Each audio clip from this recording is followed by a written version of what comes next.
क्योंकि सिद्धांत सिद्धांत होते हैं। हम जितने भी विवाह करवाएं, कम से कम 8 घंटे वर और वधू को करवाया विवाह। अब आधा घंटे में कौन से मंत्र बोले जाते हो भगवान मालिक। ये मैं इसलिए कह रहा हूं कि आप पंडित जी को 11,000 21,000 देते हो, रात भर कम से कम क्रिया तो सही करवा लो। क्या पैसे फ्री के थे क्या? क्या पैसे फ्री के थे क्या? ये कथा से शिक्षा लो। उससे क्या होगा? ब्राह्मण परिश्रम करके अगर काम करेगा तो ब्राह्मण को भी फलेगा और उस वर और वधू का भी जीवन बनेगा। हम परिश्रम करेंगे नहीं, आप हमें दे दोगे तो बुद्धि बिगड़ी नहीं बिगड़ी? बोलो। तो आज हम ब्राह्मणों की बुद्धि क्यों बिगड़ी? परिश्रम करते नहीं, तुम कटा दे रहे तो बुद्धि बिगड़ी नहीं बिगड़ी? बोलो।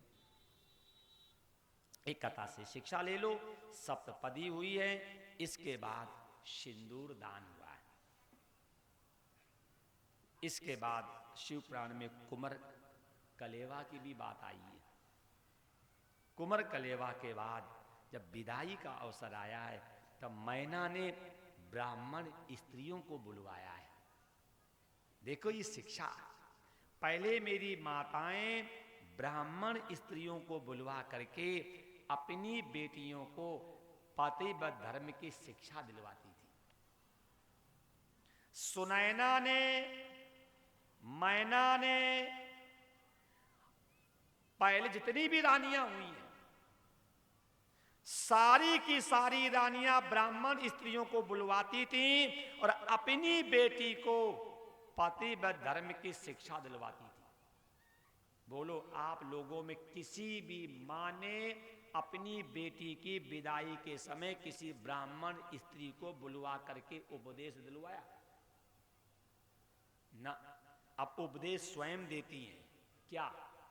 बेटी, विवाह में जाना तो सब देख करके आना, गौने में जाना तो लड़के आना, और रौने में जब जाना तो बंटवारा करवा के आना।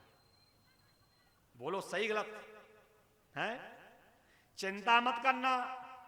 अगर आपने अपनी बेटी को यह सिखाया है कि विवाह में जाना तो देख करके आना, दूसरी विदा में जाना तो लड़के आना, और तीसरी विदाई में जाना तो बंटवारा करके आना, लिख लेना कागज पे। जब तुम्हारी बहू आएगी तो विवाह में लड़के जाएगी, और गौने में आएगी तो बंटवारा करवा के जाएगी, और रौने में जब आएगी तो दहेज प्रथा लगा करके सबको जेल में डलवा के जाएगी। क्यों? जो जस करे सो तस फल चाखा। जब तुम दूसरे का परिवार उजाड़ोगे तो तुम्हारा परिवार क्या बस जाएगा? बोलो, आप ये चाहती हो क्या कि मेरी बहू हमसे दूर रहे? चाहती हो आप? जब आप ये नहीं चाहती हैं कि मेरी बहू हमसे दूर रहे तो अपनी बेटी को काहे सिखा रही हो? बोलो, आप ये चाहती हो क्या कि मेरी बेटी किसी घर में जाकर के मेतरानी बने? चाहते हैं आप? जब आप ये नहीं चाहते हैं कि मेरी बेटी किसी के यहां घर जाकर के मेतरानी बने, क्या बने? महारानी। तो दूसरे की बेटी घर में आई, पहले अपनी बहू को तो महारानी बनाओ। बहू को बनाएगी मेतरानी और लड़की बनेगी महारानी। वाह, क्या नियम तुम्हारा। ये कथा से शिक्षा ले लेना। आप मेरे माता पिता हैं, आपकी जिम्मेदारी है अपने बच्चों को, अपनी कन्याओं को कभी भी घर फोड़ने की शिक्षा मत देना। अगर आप अपनी बेटी को उसका घर फोड़ने की शिक्षा दोगे तो तुम्हारा घर अपने आप बिगड़ जाएगा। प्रमाण देख लो। भगवान कृष्ण ने कौरवों का वंश नाश किया और कौरवों की मां का श्राप लग गया कि भगवान का भी वंश नाश हो गया। अगर आप किसी का परिवार उजाड़ोगे तो तुम्हारा परिवार अपने आप उजड़ जाएगा। अगर आप किसी के बच्चों को बिगाड़ोगे तो अपने बच्चे अपने आप बिगड़ जाएंगे। अगर आप किसी के बहू और सास में निभने नहीं दोगे तो आपकी भी बहू सास की निभने वाली क्यों? जो जस करे सो तस फल चाखा। भैया जैसा बोगे वैसा काटना पड़ेगा। इसलिए आप लोग मेरे माता पिता हो, अपने बच्चों को धर्म की शिक्षा दो। इस जमाने में आप अपने बच्चों को सब शिक्षा देते, धर्म की शिक्षा नहीं देते। मोबाइल ला करके दे देंगे, लैपटॉप ला करके दे देंगे, टेबलेट ला करके दे देंगे, जीन्स ला करके दे देंगे। हो सके का बिठा करके नाई की दुकान पे जा करके जूता कटिंग कटवा करके तुम आ जाओगे, हैं? लेकिन जो जरूरी काम है वो करते हैं क्या? जो जरूरी काम वो भी तो करिए। ब्राह्मण स्त्रियां आई हैं और आकर के माता पार्वती को क्या सिखाती हैं, सुन लो, सुन लो, करना भले मत ना, है कि नहीं? सुन भले लो, अब करो ना करो आपका विषय। ब्राह्मण स्त्रियों ने कहा है पार्वती से, पतिव्रता नारी का धर्म क्या है?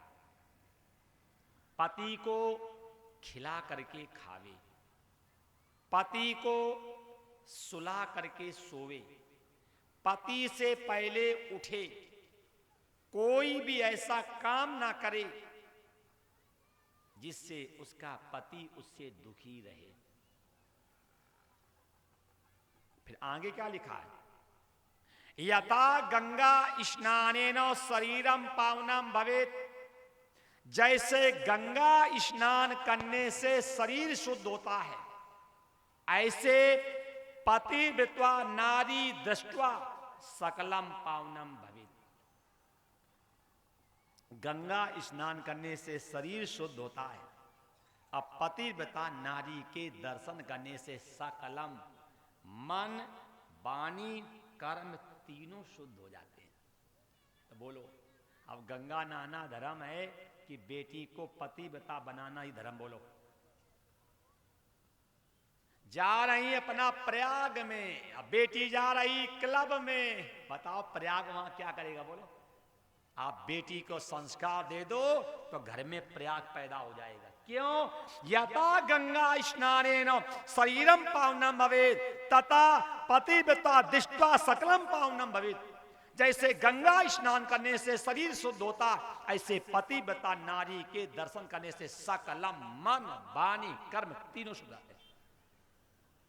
ब्राह्मण स्त्रियों ने कहा पार्वती धन्या जननी, वो मां धन्य है, वो पिता धन्य है, वो कुल धन्य है, वो पति धन्य है।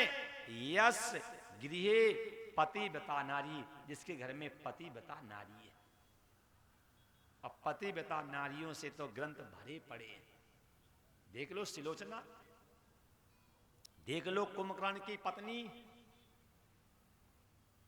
देख लो अभी कथा आगे आएगी। जलंधर की पत्नी वृंदा, शंखचूर्ण की पत्नी तुलसी, इसी में कथा है। सत्यवान सावित्री, ये पतिव्रता नारियों से इतिहास भरे पड़े, लेकिन आज कहीं भी पतिव्रता नारी की शिक्षा दी जाती है। अब मिस इंडिया मिस वर्ल्ड की तो प्रतियोगिता हो रही है, बता दो हिंदुस्तान में कहीं भी पतिव्रता नारी की प्रतियोगिता हो रही है? ये जितनी आवारा है, जिन्होंने समाज को दूषित कर दिया है, आज उनकी पूजा हो रही है। और जिन्होंने इस पृथ्वी को धारण कर रखा है, आज उन पतिव्रता नारियों की कहीं इज्जत हो रही? बोलो आप।